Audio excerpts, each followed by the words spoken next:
Video එකෙන් බලමු ammonia නිෂ්පාදනය නැත්නම් හේබර් බුෂ් ක්‍රමය. එතකොට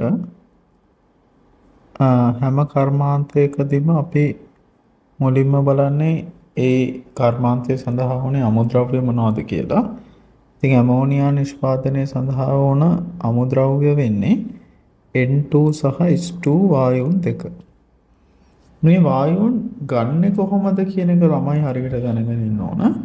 N2 වායුව ගන්නේ මේ සාමාන්‍ය වාතය ද්‍රව කරලා ඒ ද්‍රව වාතය භාගික ආසවණයෙන්ුයි N2 වායුව ලබා ගන්නෙ. ඉතින් ඒ කියන්නේ මොකද්ද කියන එක හරියට තේරුම් ගන්න ඕනේ. හිතන්න ඔන්න අපි සාමාන්‍ය වායු කෝලයේ වායු සාම්පලයක් ගන්නවා. මේකේ ඒ වායුන්ගේ ද්‍රවාංක ටික තියෙනවා. ඒ කියන්නේ එය සාමාන්‍ය වායු කෝලයේ පීඩන යන්ත්‍රයේ ද්‍රව බවට පත්වන උෂ්ණත්වය. එතකොට N2 ගේ ද්‍රවාංකය O2 ගේ ද්‍රවාංකය කොහොමද තියෙන්නේ? ඉතින් ඔය සියලුම වායුන්ගේ අඩුම එක්කෙනාගේ ද්‍රවාංකයටත් වඩා මේ වායු සාම්පලය සිසිල් කරාම සියලුම වායුන් ද්‍රව වෙනවා. අඩුම එක්කෙනාටත් වඩා සිසිල් කරලා කියලා කියන්නේ මේ අනිවාර්යෙන් සියල්ලම ද්‍රව වෙලා කියලා අපිට ඒක තහවුරු වෙනවා. එතකොට ඒ ද්‍රව වාතය අපි පොඩ එයාගේ උෂ්ණත්වය වැඩි කර යනවා.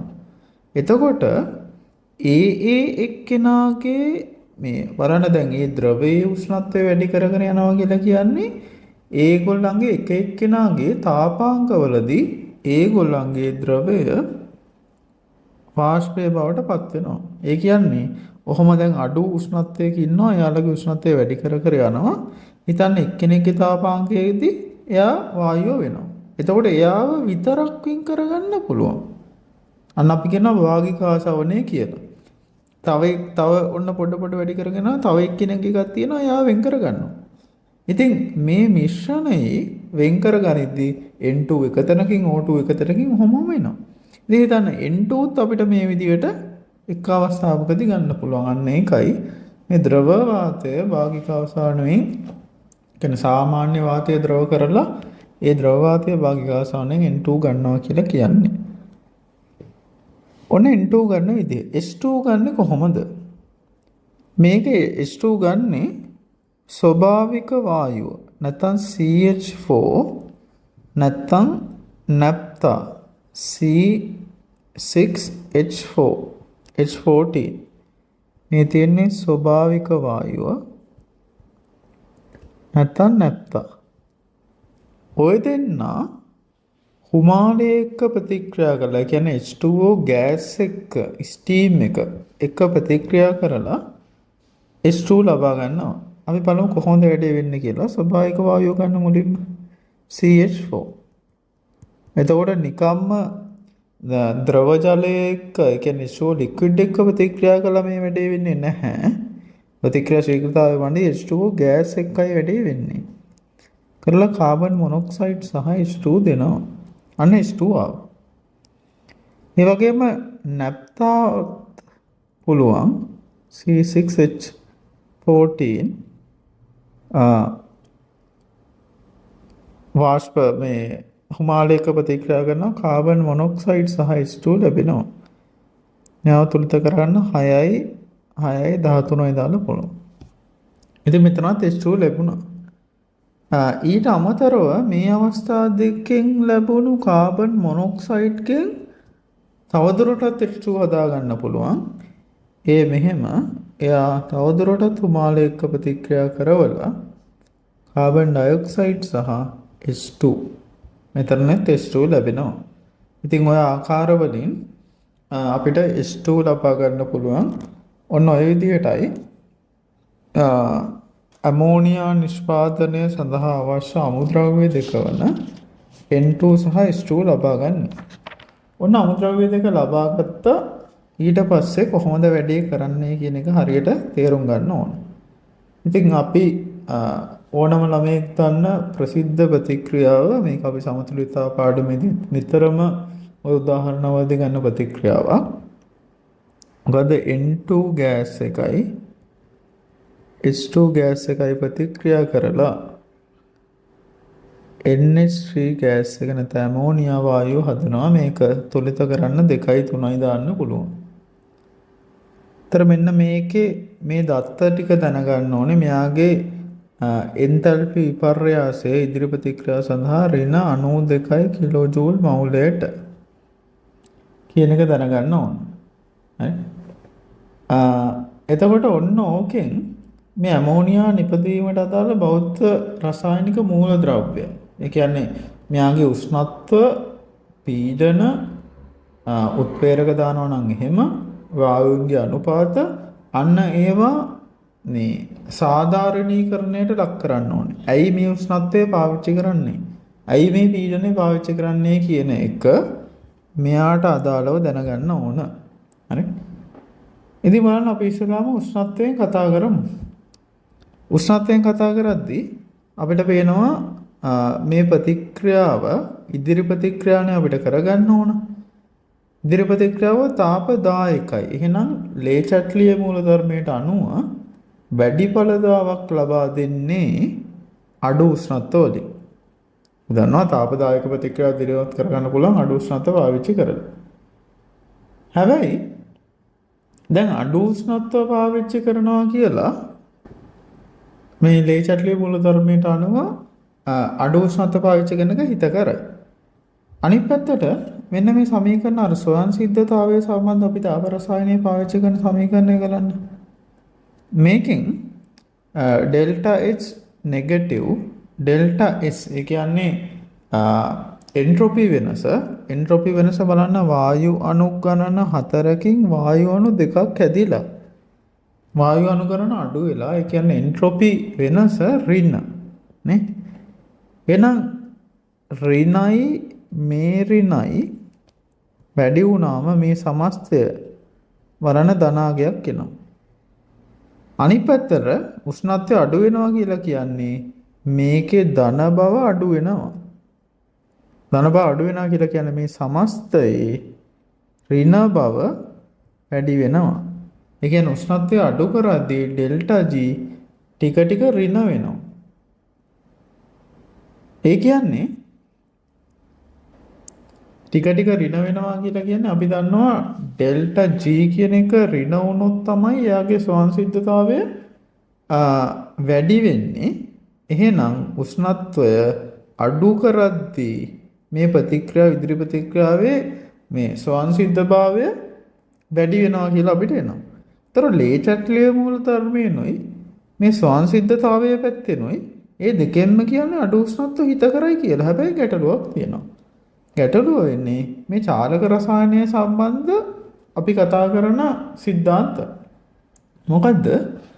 තමයි අපි දන්නවනේ දැන් මේ තියෙන්නේ අනුභාගයත් එක්ක මේ ශක්තිය වෙනස් වීමේ ප්‍රස්ථාරය.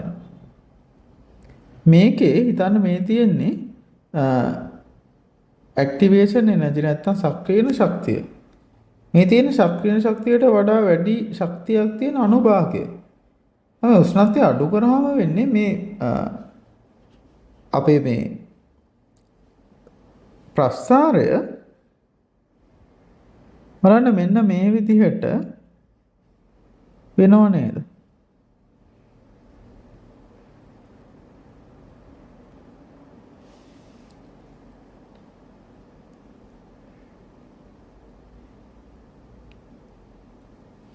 මේ විදිහට අපිට හෝම එක මේ පැත්තට යනවා. ඒ කියන්නේ මෙන්න මේකට වඩා යටින් තියෙන්නේ. හරි. ඒ කියන්නේ මෙන්න මෙච්චරයි දැන් උෂ්ණත්වය අඩු කරාම එන්නේ. කලින් අර මෙන්න මේ අමතර ප්‍රමාණයක් තිබුණා. ඒ කියන්නේ උෂ්ණත්වය අඩු කරාම සක්‍රියන ශක්තියට වඩා වැඩි ශක්තියක් තියෙන අනුභාගය අඩු වෙනවා. අනිත් පැත්තට අර උෂ්ණත්වය අඩු කරාම ඒකක කාලයකදී අර උචිත දිශානතයකින් සිද්ධ වෙන ගැටුම් ගණන ඒ කියන්නේ උචිත දිශානතයකින් සිදුවන ගැටුම් වල සංඛ්‍යාතය අඩු වෙනවා. ඒ කියන්නේ චාලක රසායනයට අනුව මෙන්න මේ දේවල් දෙක වෙනවා. සක්‍රීය ශක්තිය මේ උෂ්ණත්වය අඩු කරද්දී සක්‍රීය ශක්තියට වඩා වැඩි ශක්තිය තියෙන අනුභාගය අඩු වෙනවා. ඒක කාලයේදී උචිත දිශානතික සිදුවන ගැටුම් ගණන අඩු වෙනවා. ඉතින් ඔය දෙක නිසා චාලක රසායනයට අණු උෂ්ණත්වය අඩු කරද්දී ප්‍රතික්‍රියාවේ ශීඝ්‍රතාවය අඩු වෙනවා. හරි. ඊළඟට මොකක්ද කිව්වේ? ඩෙල්ටා ජනිත සංසිද්ධතාවයේ පැත්තෙන් අඩු උෂ්ණත්ව සහ අපි මේ කතා කරන ලේ චටලිය මූලධර්මය අනුවෙන් අඩු උෂ්ණත්ව ඒ අඩු උෂ්ණත්ව ලේ චටලිය මූලධර්මයෙන් සහ සංසිද්ධතාවයේ පැත්තෙන් අඩු උෂ්ණත්ව ඉදිරි ප්‍රතික්‍රියාව සඳහා හිත කරයි කියලා කිව්වා. හැබැයි චාලක රසායනයේ පැත්තෙන් අඩු උෂ්ණත්ව ඉදිරි ප්‍රතික්‍රියාව සඳහා අහිත කරයි කියලා කිව්වා. ඉතින් මේ දෙක අන්ත දෙකක ඉන්නේ මේ දෙන්නයි මෙන්න මෙයයි. ඒක නිසා දැන් ඒ අපි කතා කරපු එකක්වත් වැරදි නැහැ. ඒක නිසා අන්නේ අන්ත දෙකම සලකලා ඒ කියන්නේ ඵලදාව සහ ශීඝ්‍රතාවය නැත්නම් ලේචට්ලිය මූල ධර්මයේ සංසිද්ධතාවය සහ ප්‍රතික්‍රියා ශීඝ්‍රතාවය නැත්නම් චාලක රසායන කියන පැති දෙකම සලකලා අපි කියනවා මෙන්න මේ වචනේ ප්‍රශස්ත උෂ්ණත්වයේ විදිහට අඩුමත් නැති වැඩිමත් නැති. මොකද චාලක රසායන කියන්නේ මේ ඉහළ උෂ්ණත්වය හොඳයි කියලා. ඉහළ උෂ්ණත්වය පාවිච්චි කරනකොට එහෙම අර දෙන්නට අසාධාරණයක් වෙනවා. අඩුම උෂ්ණත්වය පාවිච්චි කරොත් චාලක රසායන පැත්තෙන් අසාධාරණයක් වෙනවා. ඒ නිසා අර මේ අන්ත දෙකේ නොවන මැද මධ්‍යම ප්‍රතිපදාවට අනුව කියලා අපි කියන්නේ ළමයිට උගන්වද්දී මැද තියෙන අගය. අන්නේ අගයේ විදිහට අරගෙන තියෙන්නේ මෙන්න මේ කර්මාන්තයට අදාළව. දැන් මේක වෙන කර්මාන්තයත් එක්ක පටල සංසන්දනය කරන්න හදන්න එපා. එහෙම කරන්න බෑ. එහෙනම් සමහර ඒවලත් වෙනවා ප්‍රශස්තක විදියට හරි අඩු ගණන්. සමහර ඒවල මේ 18 වලත් වඩා වැඩි ගණන්. ඒක නිසා කර්මාන්ත දෙක සලකන්න එපා. එක එක කර්මාන්තයට එක යුනික් ප්‍රශස්ත උෂ්ණත්වයේ විදියට මේ 450ත් 500ත් සෙල්සියස් අතර උෂ්ණත්වයක් යෝජනා කරලා තියෙනවා. ඉතින් මේ ඇමෝනියා නිෂ්පාදනය කරන කර්මාන්තයට ඒකයි පාවිච්චි කරන උෂ්ණත්වය. ඔන්න පළවෙනි කාරණය. ඒ කියන්නේ උෂ්ණත්වය. ඊට පස්සේ අපි බලමු දෙවෙනි එක පීඩනය කොහොමද වෙනස් වෙන්නේ කියලා. පීඩනය එතනින් ලේ චට්ලිය මූල ධර්මයට අනුව බලන්න අණු ගණන 4කින් අණු දෙකක් හැදෙනවා. අපි දන්නවා අණු ගණන අඩු වෙනවා. ඒ කියන්නේ ලේ චට්ලිය මූල ධර්මයට අනුව පද්ධතියේ පීඩනය වැඩි කරොත් ඒ වැඩි කරපු පීඩනය අඩු කරගන්න පද්ධතියේ අණු ගණන අඩු වන ඉදිරි දිශාව සඳහා නැත්නම් ඉදිරි දිශාවට ප්‍රතික්‍රියාව දිරිමත් වෙනවා. ඒ කියන්නේ ලේ චට්ලිය මූල ධර්මයට අනුව මේ ප්‍රශස්ත ඒ කියන්නේ මේ ඒකට අනුව යෝජිත පීඩනය වෙන්නේ වැඩි පීඩනය. හරි? හැබැයි පීඩනයක් වැඩි පීඩනයක් මේ ලේ චට්ලිය මූල ධර්මයට අනුව වැඩි පීඩනයක් දාන්න බැරි ගැටලුවක් තියෙනවා. ළමයි ලොකු පීඩනයක් කියලා කියන්නේ ඒකට අදාළ උපකරණ හොඳට හයියට හදන්න ඕනේ ලොකු පීඩනෙ ඔරොත්තු දෙන්න. අන්න ඒ ගැටලුව නිසා මේවා මේන්ටේන් කරන්න ලොකු කොස්ට් එකක් යනවා. අපි මේ උපකරණවල අපි කියන නඩත්තු පිරිවැය ඉහළ යනවා කියලා. ඒක හේතුවෙන් අර ඕනවට වඩා වැඩි කරන්න බෑ. ඒක නිසා ගොඩාක්ම ඉහළ පීඩන නෙවෙයි මෙන්න මේ ප්‍රශස්ත පීඩන පරාසය 250ත් 300ත් ATM කියන්නේ ඇට්මොස්ෆියර්. ඒ කියන්නේ වායුගෝලීය දැන් අපි දන්න අපි ඉන්නේ එක වායුගෝල පීඩනයක ඒ වගේ අපිට දැනෙන පීඩනය වගේ 250 ගුණයක් නැත්නම් 300 ගුණයක් අතර පීඩනයක් තමයි පාවිච්චි කරන්නේ. මේකත් ළමයි කර්මාන්ත දෙකක් අතර පටල ගන්න එපා. මේක මේ කර්මාන්තයේ සඳහා ප්‍රශස්ත එක. මේ ඔන්න ඔය කරුණු දෙකම සලකලා බලලා ඔන්න ඔය කියන ප්‍රශස්ත පීඩනය නැත්නම් පීඩන පරාසය පාවිච්චි කරනවා. එතකොට උෂ්ණත්ව පරාසය මෙන්න පීඩන පරාසය මෙන්න. ඕක තමයි අත්‍තරම ළමයි පටල ගන්න දෙක. ඒක හරියට තේරුම් ගත්තා කියලා කියන්නේ අපිට අනිත් එක කියන්නේ උත්ප්‍රේරක සහ උත්ප්‍රේරක වර්ධක කියන එක අපිට කතා කරන්න පුළුවන් මේ ප්‍රතික්‍රියා අපි දන්න ප්‍රතික්‍රියා ශීඝ්‍රතාව වැඩි කරගන්න මේ ඔක්කොම දේවල් අපි උෂ්ණත්ව පීඩනව හදන්නේ. ඒ කියන්නේ ඉදිරි ප්‍රතික්‍රියාව. ඒ කියන්නේ අර ඒකක කාලයකදී ළමයි වැඩි ඵලදාවක් ලබා ගන්න එකනේ අපේ ඕඩම කර්මාන්තකරුවෙක්ගේ අරමුණ මොකද? ඒතර ප්‍රොෆිට් එක වැඩි කරගන්නනේ. ඒක නිසා රේට් එක නැත්තම් මේ ශීඝ්‍රතාව වැඩි කරගන්න පුළුවන් හැමදේම කරනවා. උෂ්ණත්වය හදනවා, පීඩනය හදනවා. ඒ වගේ උත්ප්‍රේරක සහ උත්ප්‍රේරක වර්ධකත් පාවිච්චි කරනවා. ඒ කියන්නේ ඒකක කාලයේදී ලැබෙන ඵලදාව වැඩි වෙනවා. දැන් මිනිත්තුවකදී කලින් වරුවට කිලෝග්‍රෑම් එකක් හැදුවා. දැන් කිලෝ එකමාරක් හදා ගන්න පුළුවන් මේ වැඩ ටික කරලා. හරි අර ඒක කාලේ ලැබෙන ඵලදාව වැඩි වෙනවා. ඉතින් මේකෙදී මේ අපි දන්න උත්ප්‍රේරක ගැන කතා කරද්දී ශාලක රසායනයේදී අපි කතා කරලා තියෙනවානේ.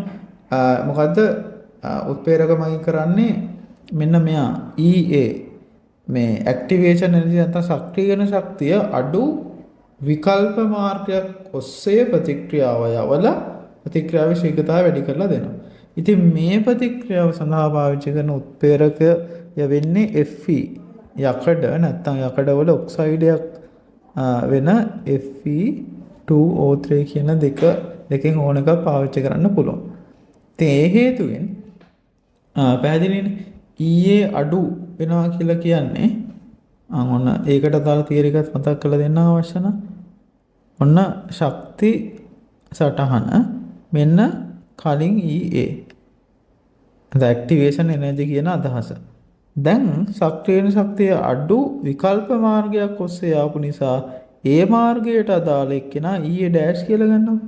කලින් මෙච්චරයි තිබ්බේ සක්‍රීය ශක්තිය ඉක්මවා ගියපු අණු ප්‍රමාණය. දැන් මෙන්න මේ අමතර ප්‍රමාණයක් ආවා. දැන් ඒ කියන්නේ මේ දෙකම තියෙනවා.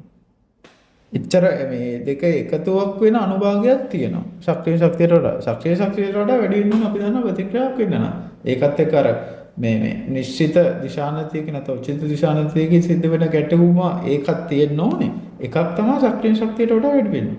ඉතින් ඒක හදලා දෙන උත්ප්‍රේරක වල. ඉතින් ඒකට ගන්න උත්ප්‍රේරක දෙන්න මෙන්න මෙයා ඒ දෙන්නයි ඕන එක්කෙනෙක් පාවිච්චි ගන්න පුළුවන්. හරි.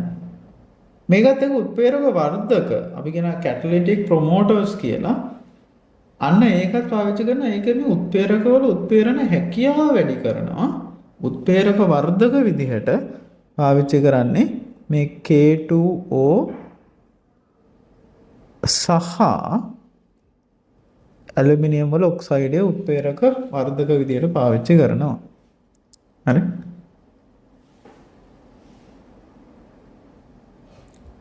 හරි උෂ්ණත්වය පීඩනය උත්ප්‍රේරක සහ